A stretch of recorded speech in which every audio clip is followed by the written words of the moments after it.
Thank you, Taoiseach. I want to raise a similar issue because it's the very same thing in Mayo. We're 2 months down. We don't have phone lines. There's really serious consequences.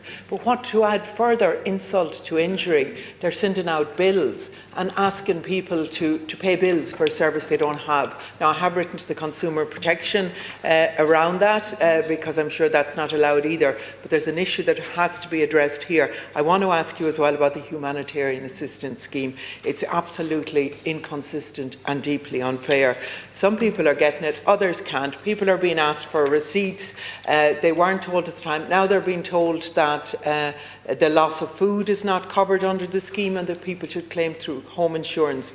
This is completely unfair. Not all households have insurance, and most of the ones that I speak to, their insurance have an initial amount that you must pay out of pocket before the insurance coverage begins to contribute.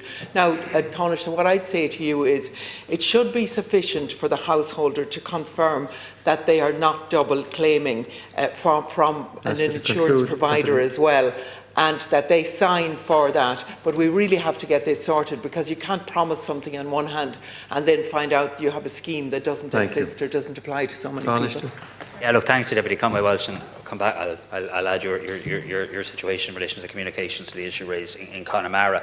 Look, I think when it comes to the humanitarian assistance scheme, we've seen around just under 23,000 claims being awarded, over €5.2 million being paid in respect of claims, and more money paid out by this scheme in respect to Storm Aowen than any previous storms. But that's because the storm was so bad compared to previous storms as well.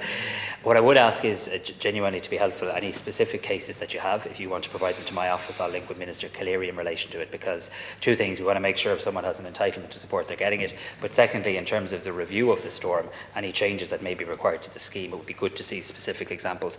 My understanding is Minister Calleary has put a process in place so that people can seek a review if they're not happy with the decision, but if you'd like to send me on those examples, I'll be happy to engage.